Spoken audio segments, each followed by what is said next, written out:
learning strategist at SAIT in Calgary, Alberta. This is a seminar series I do every term where we look at a bunch of different topics that can help us do our best in school. How to learn better, how to manage our time, how to study effectively.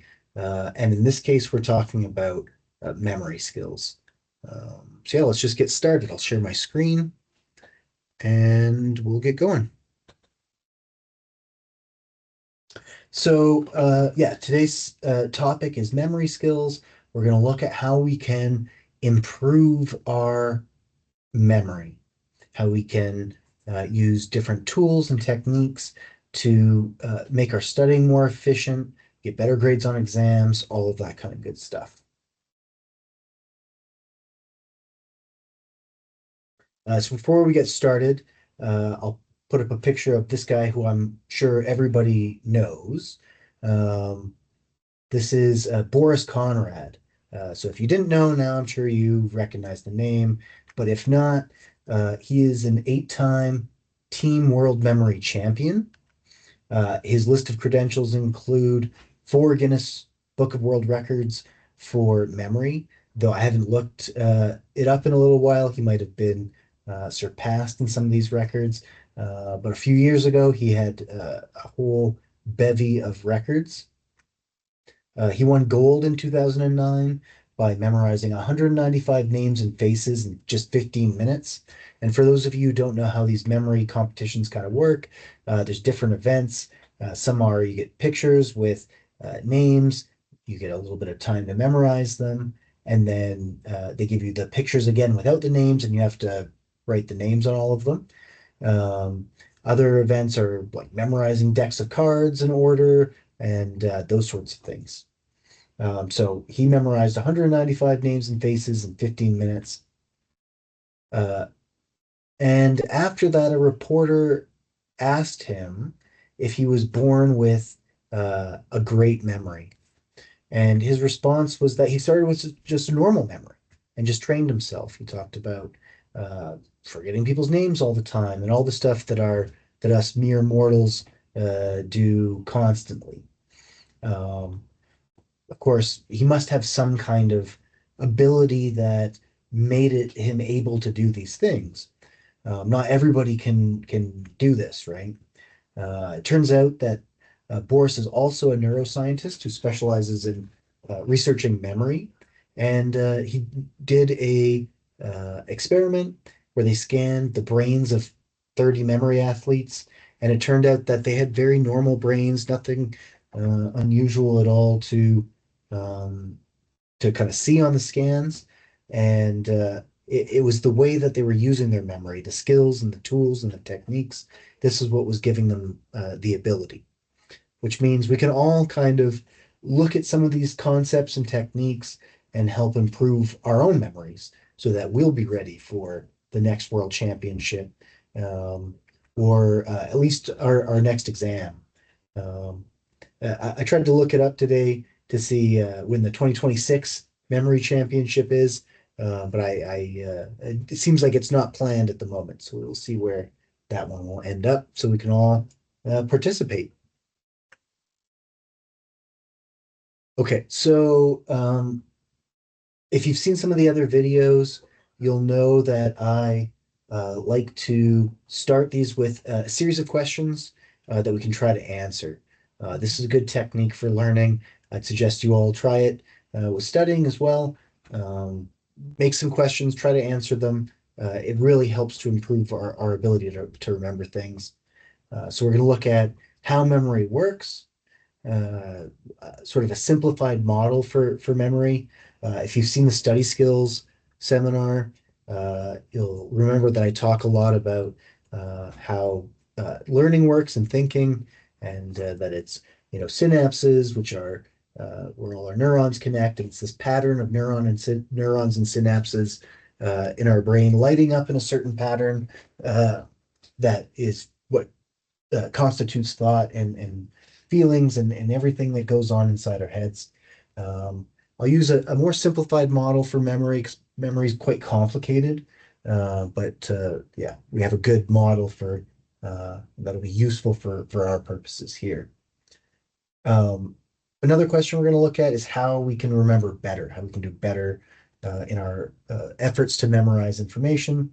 And we're going to look at some memorization tricks as well for stubborn bits of information that we're just having trouble getting into our long-term memories. Okay, so a simplified sort of model for how our memory works splits it up into these three buckets. So there's sensory memory, working memory, long-term memory, and all of our memory kind of fits into one of these three categories. Sensory memory is uh, when we're taking in sense information. So even just sitting here, I'm taking in all sorts of sensory information. I'm seeing different things. I can see posters on the wall. I can see people walking by.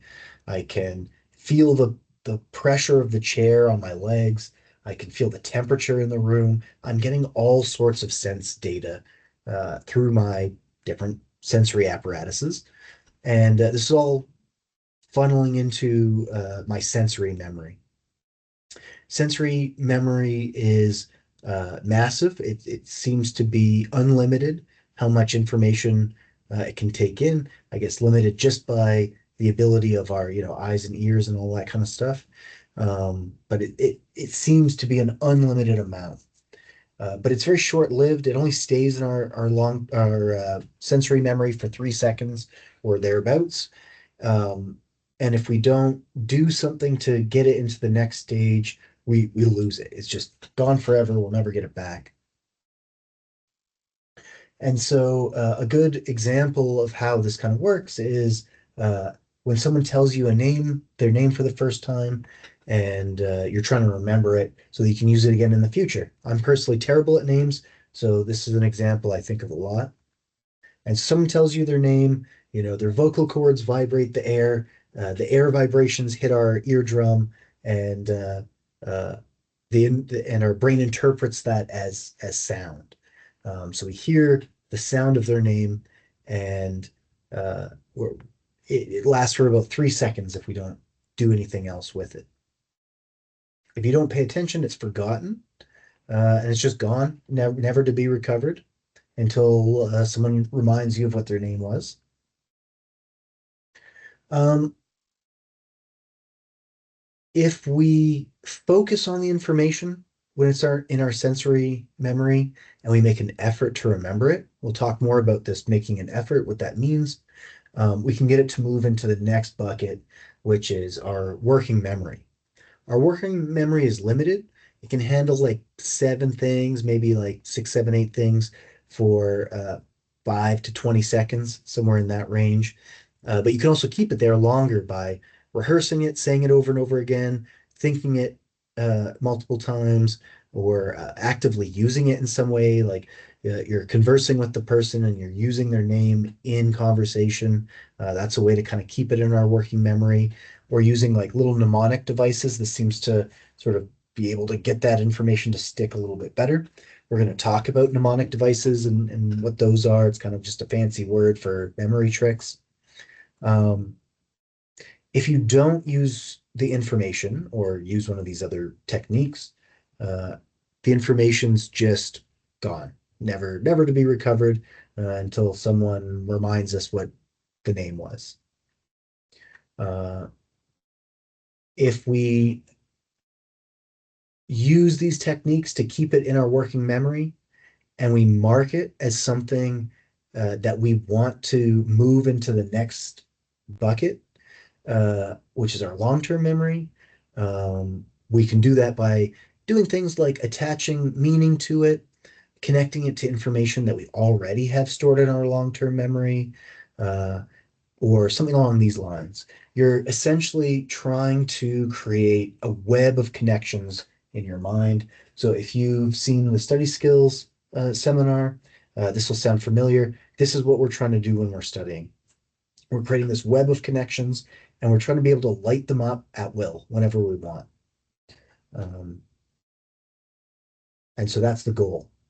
So you can use it on exams or memory skills competitions or whatever it might be. So you attach some meaning to it, use a memory trick of some kind to get the name into your long-term memory. Once we get information into our long-term memory, it can handle an almost unlimited number of items. There seems to be no real upward limit. Like obviously, it's not infinite. It's limited by a bunch of different factors, but it's so large that we have no hope of filling it up in our lifetimes. But you have to use the information regularly to be able to find it when you want it. Again, I use the in the study skills seminar, I use the metaphor of walking through a grassy field uh, and walking the same path over and over again until we've worn a path in there. Or if you live in a place that has snow, you see this all the time with fresh snow. The first person kind of blazes a trail and then sets a path, and then people follow, and it just compacts it further and further and further until it becomes a really obvious path that we can follow.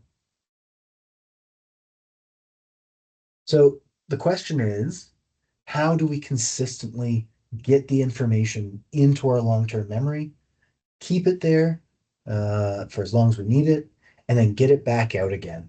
And it's that last part that, as we'll see, a lot of people don't do. There's certain techniques that you have to use for that. So getting information into our memory, uh, we're going to look at a few different dimensions or angles to how this kind of gets done. Um, Part of it is making an effort. Uh, Another part is being active and making active connections, connecting it to stuff we already know, using different types of information, chunking and mnemonics. We're going to look at each of these in a little bit of detail. So, in terms of making an effort, what does that mean? Like, it's easy to say, oh, you have to make an effort to remember, but like, what's actually going on in our brains when we're making an effort? And what kinds of things do we want going on in our brains so that we can uh, get the information into our long-term memory as quickly as possible?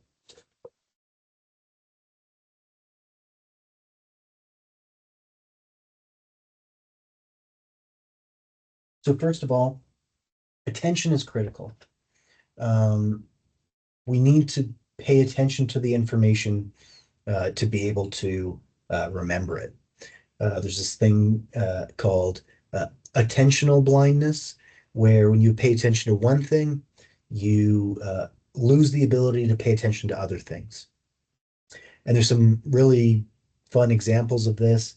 Uh, there was one scientist whose name escapes me at the moment who did a study where he made a video of a basketball game, and he had research subjects come in, watch the video, count the number of passes. At the end of the video, he asked them how many passes they counted, and then he asked them if they noticed the gorilla. And most of them hadn't. He had someone in a gorilla suit run through the court uh, during the video, but people were so focused on counting the passes that they missed it entirely. Um, Another example is pickpockets, especially if you've seen the pickpocket performances that you see kind of magicians do sometimes. They use a lot of misdirection so that you can't pay attention to them taking your wristwatch or your wallet or whatever it might be.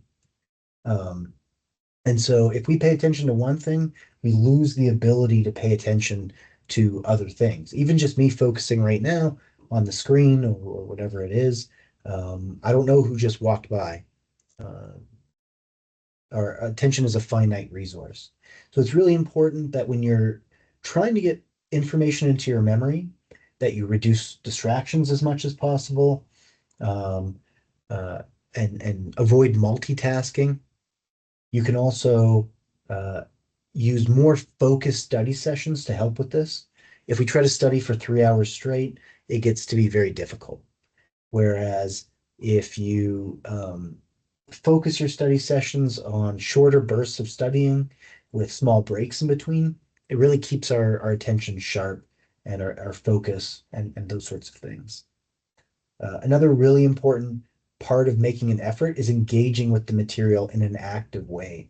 We talk about this a lot in the study skills seminar as well, but it's things like putting the information into your own words, summarizing it, asking and answering questions, thinking critically, um, judging the information against information that we already have, asking ourselves, how do I feel about this information? But this is an active thing. It doesn't just happen on its own. You have to participate in the process and make it happen. It's important to connect information that you are learning with information you already know. I've mentioned this a couple times, but this is really, really crucial and a really good technique for getting information into your long-term memory. So it can either be things that directly relate to the information, things that you've learned in previous classes or previous courses. Um, but it doesn't even have to be related. You can use analogies and things like that. So an example of an analogy would be, using something that's totally wildly disconnected from what you're learning to help remember. Like thinking of learning as wearing a path in a field. Uh, Learning in some ways has nothing to do with learning a path in a field, but you can use it as an example or an analogy. Um, and so it could be information that's not related, or if it's something really specific, like you are learning how to fix a car, and in class they're talking about fixing the fuel injector. Thinking back to a time when you had to fix a fuel injector can help you kind of, um, you know, uh, connect the information that you're learning.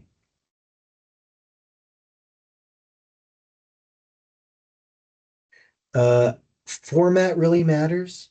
How we receive the information, how we organize the information. All these things are really important. So try to use different formats as much as possible. Combine seeing, hearing, doing, speaking, all of these kinds of different sensory kind of things that we do. Combine pictures with words, that sort of thing. A lot of you have probably heard of the idea and maybe even written a test at some point that tells you that you're an auditory learner or a visual learner or something like that.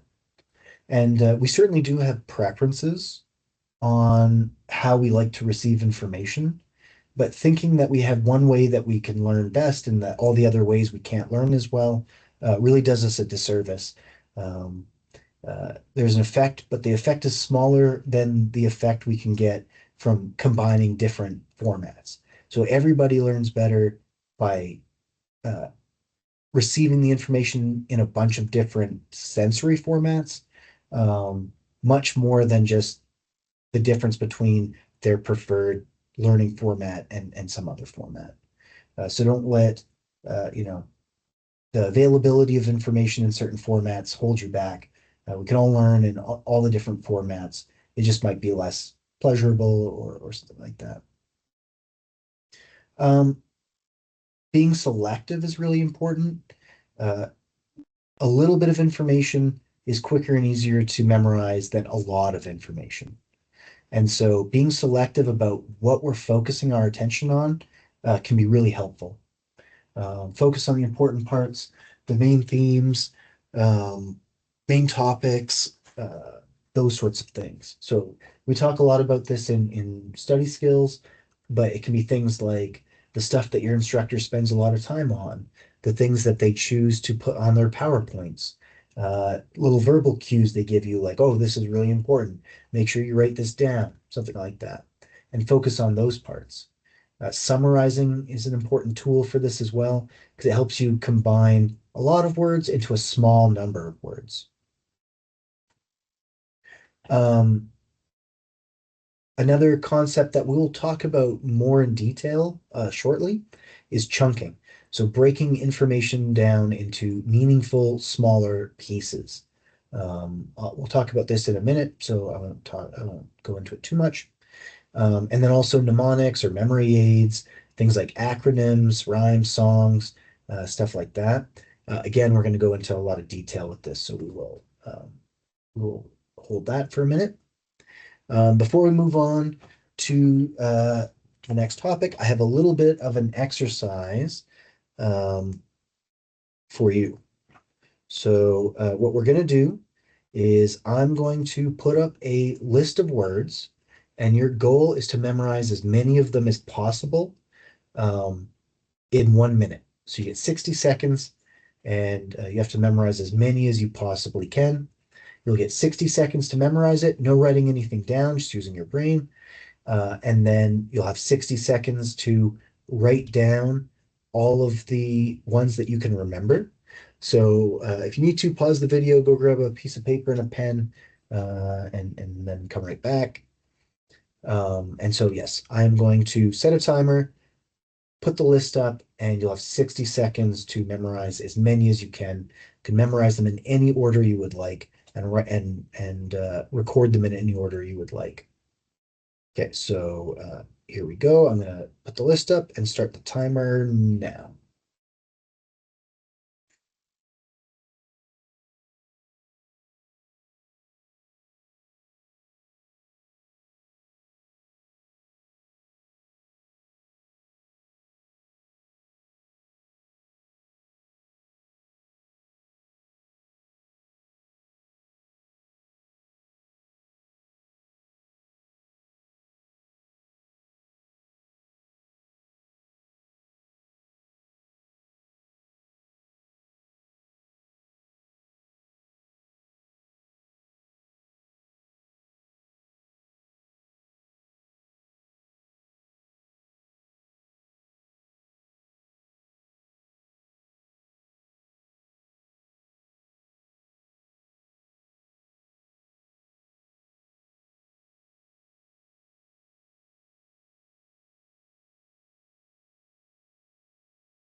Okay, that's a minute.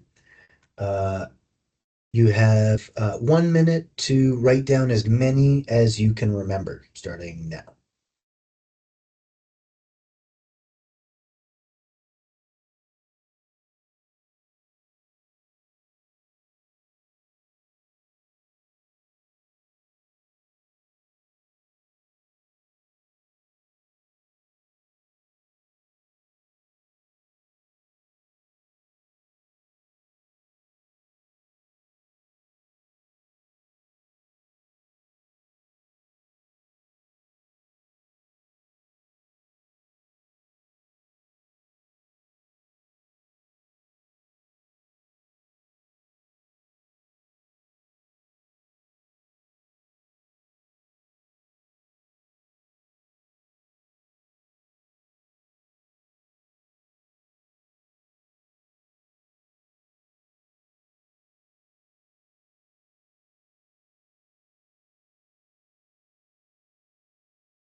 Okay, pencils down.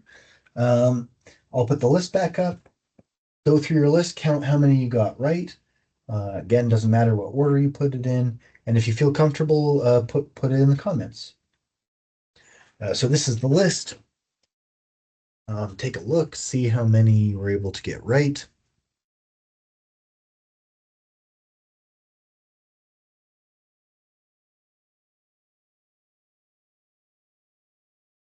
Now, uh, think for a minute about what your strategy was. What strategy did you use? Did you have one? Uh, if not, what could you do in the future? So we'll talk about a couple. So you may have noticed that there's three categories of information in the list. We had vegetables, animals, and fruit. Fruits. Eh, How you organize the information is important. You might be able to remember a bigger number if you were to do a similar exercise by categorizing the information. Uh, you could categorize it in terms of whether it's a, fruit, vegetable, or animal. You could categorize it in terms of, first letter in the word. Um, you could put things together in terms of color, even, or whatever, however you'd like to organize it. But having a system is going to get better results than just starting at the first one and memorizing our way down. Another really powerful way to improve our memories, memorizing these lists, is to chunk together some different um, some different elements in the list and visualize it. Instead of trying to remember the word carrot, picture a carrot in your mind if you can picture in your mind. Not everybody can. Um, and then you can combine things like imagining a dog with a carrot in his mouth and a fig sticking on the end. And now three things become one thing, and it becomes a lot easier to remember a larger list. These are some of the techniques that um, memory champions use when they're memorizing cards and names and things like that. A lot of visualization, a lot of stuff like that. Okay, so we've talked a lot about how we remember. Let's look for a minute at how we forget. This is going to look familiar from the study skills seminar, but it's important to refresh a little bit on how this kind of works. I'll go through a little bit quicker though. So if you want more detail, check out the study skills seminar. It's in the same playlist that this one's in. So forgetting is basically when that pattern that you're trying to light up in your mind isn't repeated early and often enough. And so it weakens until we can't access it anymore. This graph shows how much we remember on the left side, memory retention, and how long it's passed since we learned the information on the right side. When we first learn something, uh, right immediately afterwards, we remember a lot of it, maybe 100% even, depending on what it is and what our memories are like. But it very quickly falls off after that. And so after one day, you're down to 50%. After 2 days, you're down to 25%. And at the end of a week, you barely remember any of it if you have not looked at it again. By repeating the information and signaling to our brain that this is something important that we want to remember, we can lose the information less quickly and we don't lose quite as much. So with each review, we're losing less quickly and we're not going down as low as we did before. Yeah. And remember, learning takes time. Learning is not something that happens all at once. Uh, a good analogy for this is weightlifting. I might have used this in some of the other seminars. This is, again, is a refresher, but it's almost like a muscle uh, learning. Uh, you would never join a weightlifting competition having never lifted any weights, and then the night before lifted weights for 12 hours, and then think that you're going to do well in the competition. What you're going to do is start early. You're going to lift weights a little bit, take a rest, lift weights a little bit, take a rest. And in the rest periods is when we make a lot of our gains. That's when our bodies heal and strengthen and become stronger. And memories are like this as well. Starting early, learning a little bit, taking a rest, learning a little bit, taking a rest. These are really important things. Doing a small amount every day is just much more effective than doing a lot in one day all at once. And a lot of learning happens outside the classroom. This is one of the differences between high school and post-secondary. In high school, your teacher does 80% of the work, and you're expected to do like 20% outside of class. That flips in post-secondary, and so your instructor is kind of expecting to give you 20% of the information, um, uh, and you're expected to spend more time than that uh, learning it on your own. It's the combination of the two that's really effective. Um, this is one of the reasons it seems that people still prefer um, uh, like in-person programs rather than asynchronous learning. There's something about having a teacher talking about it, going off, doing a little bit that's really effective. Not to say that you can't learn online. You can learn all sorts of things online and asynchronously, and some people even prefer that. But when you do surveys, it does seem that people still prefer the classic kind of teaching strategy.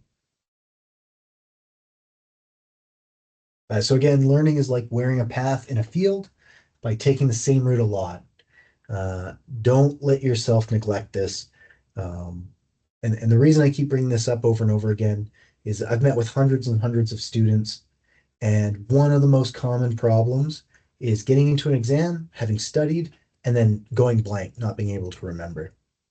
There's a few reasons this could be, um, you know, anxiety or, you're not getting enough sleep. There's other things it could be, but if you're in a good state of mind and things are going well and you're still going blank, it's a good, safe bet that you are not doing enough practicing remembering. Um, One of the questions I ask constantly is, how do you study? And a lot of students say that they study by rereading their notes over and over and over again. Rereading is important for understanding. Rereading is important for reviewing and not going too long without um, seeing the information again. But once you understand a concept, rereading becomes less important, and it's not a really good way of getting information into your long-term memory. Um, there's a really good study in 2008 by Karpicki and Roediger, um, who found this to be the case in experiments. So instead of just rereading your notes, practice remembering it without looking at them, and then looking at them afterwards to check and see if you got it right. So lots of different ways to do this. Um, I'd say the easiest way, I'll just stop sharing my screen for a moment, but don't let me forget to reshare. Um, one of the easiest ways to do this is to take your notes, cover them up, one line down at a time, and try to answer what's underneath. So if you're learning, if you're doing the ophthalmology program and you're trying to memorize the all the parts of the eyeball, um, maybe you at the top you have parts of the eye, and then you're covering it up, going down one at a time, trying to remember the ones that come underneath. So you might cover it up, say, okay, I need to remember the parts of the eye. There's the iris and the cornea, and so on and so forth. And you're checking to make sure you got it. If you got it wrong, do it again till you get them all. On to the next one. That's, I'd say, the least labor intensive kind of way of doing it, but there's lots of ways to do it. Flashcards is a really good way of doing this. Um, uh, because you have a cue on one side, which kind of represents the question on the exam. And then on the back, you have the information that you're trying to remember. And as you're going through, you're looking at the cue. It might be like, what are the parts of the eye? You say iris and cornea. You check, oh, yeah, okay, I got them all. Cool. You get it right, you put it to the end. Do another one, um, what kind of drugs do you give for a certain problem with the eye? Oh, you got it wrong. Put it closer to the front so it comes up again sooner and you get more chances to practice remembering it. When you're done the whole deck, shuffle it up, change the order. If we memorize information in a particular order and it doesn't appear that way on the exam, it becomes difficult to remember it sometimes. Um, you can even try flipping around the cards, look at the information on the back, and try to remember what that is. The more different kind of ways you can look at the information, the better your memory is going to be. So I'll reshare my screen again. And then other ways to kind of do this, you can study from seminar summary notes.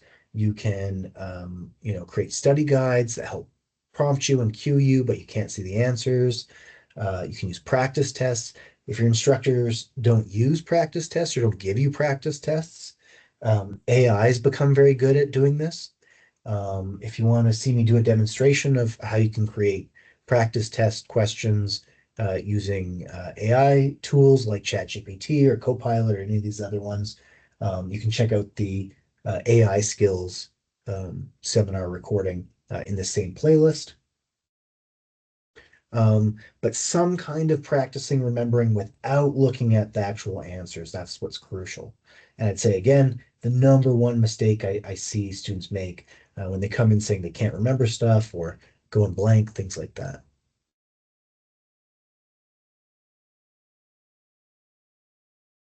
Um, Other things to consider when you're doing this kind of recall practice is spacing out your study sessions. Um, this gives your brain time to absorb the information. It leads to better long-term retention, helps you maintain your focus and attention because you're not getting exhausted. One of the classic ways that we talk about is you might have heard of like Pomodoro and these kinds of things. Fancy way of just saying you do short study sessions with shorter breaks, repeat a few times over the course of the time that you have to study. So the classic one is 25 minutes of studying, 5-minute break. Repeat this a few times, do something to kind of reset your brain a little bit, give yourself a little bit of a break. Um, this helps us absorb the information. The other thing that we get by spacing out the study sessions and starting early is you get more sleep in between learning things. Like with lifting weights and trying to, be in a weightlifting competition, um, sleep is when our bodies repair itself, and sleep is also when our brains strengthen our memory. It kind of runs through the memories while we're asleep without moving our bodies. And so it's a way to quickly review things that we've done during the day. Happens automatically just by sleeping. Uh, if you've ever seen a dog sleeping and his legs start kind of moving, he's probably dreaming about running and catching an animal or something like that. And this is a way of our brain keeping up those connections and those patterns so we don't forget them when we need them. So the more sleeps you can have in between studying and the test, as long as you're studying kind of in between those things, the better. Okay. So if you're using all of those kind of techniques and good practices and you're still struggling to remember certain things, um, there's a series of tricks called mnemonic devices that can be helpful. They can be a little time consuming if you're making them all yourself. And so it might be helpful to save them for information that lends themselves to them or um, that you're struggling to remember. So let's take a look. So I mentioned chunking already. Chunking is grouping information, breaking it up into small, meaningful pieces. This taps into your brain's natural tendency to remember patterns. Uh, it helps turn random information or something like that into a more structured, meaningful form, which is just easier to remember. So, a really good example of this uh, is memorizing a string of numbers. So, I don't know if this number means anything to you, um, or like how you would go about memorizing it. But if I asked you to close your eyes and memorize this number by me saying 1, 8, 7, 9, 2, 8, 4, 8, 0, 8, 5, it'll be really hard to remember. But if I add these in, it looks a little more familiar. We split things like phone numbers and credit card numbers up to make them easier to read, easier to hear when we're like reading them over the phone to someone, and easier to remember if we do want to memorize it. Um, these are meaningful chunks. We know the first number is the country code, the second number is the area code, third number is the prefix, fourth number is the suffix. Makes it much more easy to remember. So if you remember back to working memory, having capacity for like 7 things, if we're trying to memorize 10 numbers, it can be difficult for that reason. But now this is 4 numbers and not 10 numbers. 4 numbers is a lot easier to remember than 10 numbers, and it's easier to communicate to people. Um, our brains really like things like rhythm and rhyme and music and things like that. And so this helps us provide a rhythm to the number instead of saying it 1, 8, 7, 9, 2, etc. Um, uh, there's a predictable pattern that we follow. We say 1-879-284-8085. There's a pattern. We'll talk about this more in a minute. Another mnemonic device, memory aid, is acronyms. This is when you use the first letters of a list, of each word in a list to spell a word. And then we memorize the word instead. One word is easier to remember than a big long list, even a complicated word, because a list of six things turned into a word becomes one thing. So again, hacking our kind of working memory to make it easier to do this. So it simplifies complex terms into something easy, more memorable, the better. If it's a silly or outrageous or non sequitur kind of word, it's almost better. Um, the best example I can think of, if you've done any sort of math classes, is BEDMAS. You might have also learned this as PEMDAS or PEDMAS.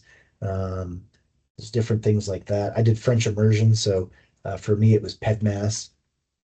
But yeah, BEDMAS is what I hear most often.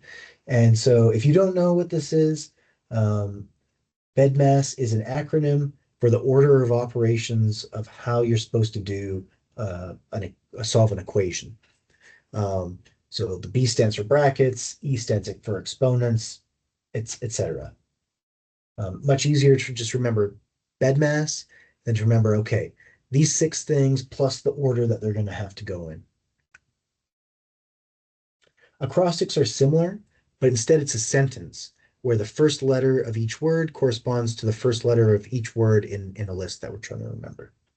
Again, same thing, simplifies complex into more simple, and the more memorable you can make it, the better. Um, so a really good example that you see quite a bit is my very educated mother just served us nachos. If you haven't seen this before, uh, this is a way to remember by looking at the first letter in each word, uh, the names of all the planets in the solar system, and the order that they appear in.